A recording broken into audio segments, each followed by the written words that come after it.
Өзбекстан Унгар тоодон кармап кеткен кыргызстандыктардын адвокаттарын киргизбей жатат. Президент Алмазбек Атамбаев чегара маселесине дыккат көңүл бурууну тапшырды. Өлкөдө аз камсыз болгон үй бүлөлөргө жөлөк пул берүүнү камсыздоо үчүн пилоттук долбоор ишке кирди. Алдыда мына ушул жана башка жаңылыктардын топтому менен ынтымактын эфирдеги убактысын кабарлардын күндүзгү чыгарылышы улантат. Студияда мен Асель Бусурманкулова, саламатсыздарбы?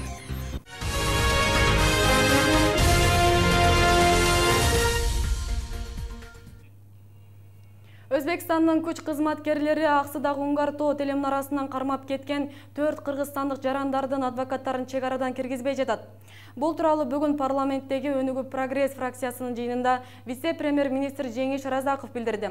Аталган фракция бүгүн ушул маселени талкуулады. 22 августта Аксыдагы Унгар тоодо жайгашкан телемунарага Өзбекстандын күч кызматкери тик учак менен учуп келип, аскерлерин калтырган. Ал жерде иштеген кыргызстандык 4 жараны коңшу өлкөнүн тартип сакчылары кармап кетишкен. Муну кыргызстандыктар Өзбекстандын аймагына мыйзамсыз жүргөнү үчүн кармалды деп түшүндүрүшкөн. Ошондон бери алар Наманган облусунун Жаңы Коргон райондук ички иштер бөлүмүндө кармалууда.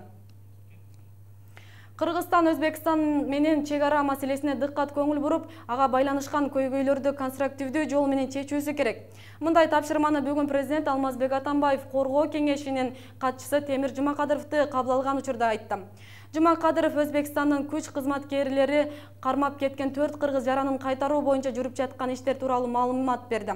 Мамлекет башчы тийиштүү тапшырмаларды берип, Өзбекстандын мамлекеттик органдары менен биргеликте келип чыккан маселени чечүү боюнча кечиктирилгес иштерди жүргүзүүнү тапшырды. Эске салсак, бул маселеде 5 сентябрда өкмөт башчы да жыйын куруп, тийиштүү органдарга маселени чечүү жолдорун тапшырган. Аз камсыз болгон үй бүлөлөргө жөлөк пул берилет. Өкмөт башчы Сооронбай Жээнбеков ай сайын аз камсыз үй бүлөлөргө жөлөк пул берүүнү камсыздоо үчүн пилоттук долбоорго кол койду. Бул тууралуу өкмөттүн маалымат кызматынан кабарлашты. Билдирмеге караганда пилоттук долбоор Дүйнөлүк банктын колдоосунун негизинде ишке ашат. Долбоордун узактыгы 1 жылга созулуп, 2016 жылдын сентябрынан тарта Нарын облусундагы Актала районунда, Жалал Абад облусундагы Ноокен районунда, Чүй облусундагы Аламөдүн районунда жана Оштун Өзгөн районуна жайылат деп айтылат маалыматта. Долбоордун жыйынтыгы менен аз камсыз болгон үй бүлөлөргө жөлөк пул берүүнү республиканын жалпы аймагына жайылтуу аракеттери көрүлөт.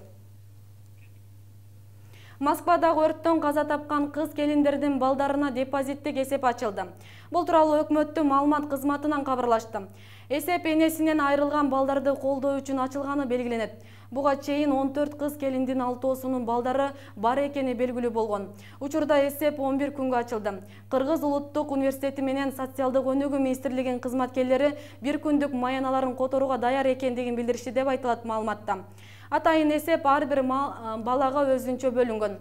Чогулган каражаттар депозиттик эсепте болуп, аны балдар 18 жашка толгондо өздөрү гана колдоно алышат. Москвадагы басмаканада болгон өрттөн мекендештерибиздин куткарган Орусиянын жараны Юрий Лубин Кыргызстандын парламентин ардак грамотасы менен сыйланды. Жогорку кеңештин төрагасы Чыныбай Турсунбеков Лубинге чукул кырдаалдарда көрсөткөн тайманбас эрдиги үчүн ыраазычылык билдирип, «Биз сени кыргыз жергесинде көрүп жатканыбызга абдан кубанычтабыз» деди. Андан тышкары Юрий Лубинге саат белек кылды. Кезегинде Юрий Лубин кыргызстандыктардын жылуу кабыл алгандыгына ыраазычылыгын айтып, мындай көңүл буруу ага жакшы маанай тартуулаганын белгилеп өттү.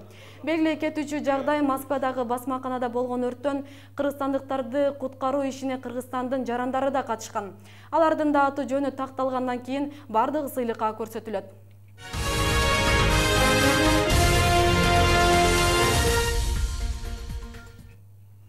Жалал Абад тазалык муниципалдык ишканасы кызматкерлери ортосунда кырсыкты жашырып коюшкан. Бул тууралуу ошол кырсыкта жараат алган жумушчусу Шамшар Талипбек уулу билдирди. Айтымында ишкананын чыгынды чыгарган транспортунун айдоочусу аны иш учурунда койдуруп кеткен. Бирок жетекчилик окуяны жумуш убагында болгон эмес деп жаап коюшкан. Окуянын чоо жайы менен кабарчыбыз таанышып кайткан. Мындан 5 ай мурда түшкү саат 12:01 чамасында Жалал Абад шаарынын Акмал Икрамов көчөсүндө дайымкадай таштанды ташып жүргөн учурда кырсык болгон. Анда ишкананын чыгынды чыгаруучу транспортунун айдоочусу калдыктарды алуу үчүн автоунаанын алды менен кирүүгө ыңгайсыз болгондуктан арткы жагы менен айдап кирип жатып, артында турган Шамшар Талипбек уулун байкабай сүзүп, сол бутун бурчка кысып койгон. Таштанып алып жаткан болчу, мен аркыда тургам, машинанын аркасы менен келаткан болчу. Мен көрбөй калдым, ал деле көрбөй калды. шопырды эле. Кысып койдум. Дубалга.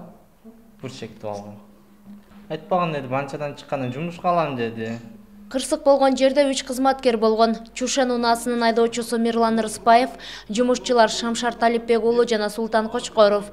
Аталган кырсык боюнча алгач Мирлан Рыспаев кокустук үйдө болгон деп көрсөтмө берген. Биз ишти бүтүп баргандан кийин Мерседес машинаны өзүбүз бир жака барабыз деп өзүбүздү оңдоп, ошол жерде Мики үйүнө кирип кетип, Микинин машинасы болуп, домкрат түшүп кетип, бүтүн басып калды деп, ушуларды баса белгилеп жазгын деп, ошонун айтуусу менен жазган. Бирок ошол кездеги тазалык ишканасынын жетекчисинин орун басары болгон Элдиар Төрөкулов кызматкерлер жетекчилик тараптан кысымга алынып, кылмыш иши козголбой жабылып кеткенин айтты. Учурда түрдүү даражадагы тазалык ишканасынын кызматкерлери 21 жаштагы Шамшарбекке компенсация төлөнүп берилсин, акыйкат ачыкка чыксын деген талап менен кайрылышууда. Булар өтө шоковый состоянияда, буларды өтө коркутуп койгон экен. Ачык эле Досуев Абдыкадыр жана Бакиров Төрөн мекеменин жетекчиси и Тажибаев Акат. И бүгүнкү күндө ТБ болуп иштеп жаткан Курамаев Мирлан деген дагы бала ошол маалда болгон экен. Булардын айтуусу боюнча. Ал эми аталган ишкананын юристи Медер Абдурайымов тергөө күбөлөрдүн берген көрсөтмөсүнүн негизинде козголгон эмес. Себеби ал кырсыкты жетекчилик уккан эмес дейт. Ошол учурда ишканада чогулуш болуп, иш учурунда болду деген ушак болгон, бирок аны эч ким тастыктаган эмес. Айдоочунун өзүнүн түзмө-түз жана ошол эле жумуштарында өзүнүн күнөөлөрү бар, анткени техника коопсуздугу боюнча толук шарттарын өзү аткарышкан эмес да. Кылмыш иши боюнча атайын комиссия түзүлүп, андагы актыга Медер Абдурайымов кол койгон эмес, себеби Шамшар Талипбек уулу техника коопсуздугун сактабаган.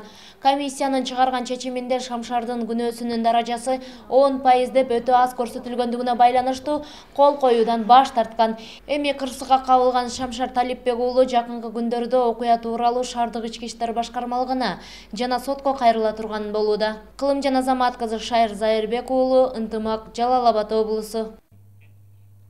Сиздер бүгүнкү күнгө алынган күндүзгү жаңылыктар менен тааныш болдуңуздар. Мен сиздер менен коштошом. Алдыда бар ай менен тааныш болуңуздар.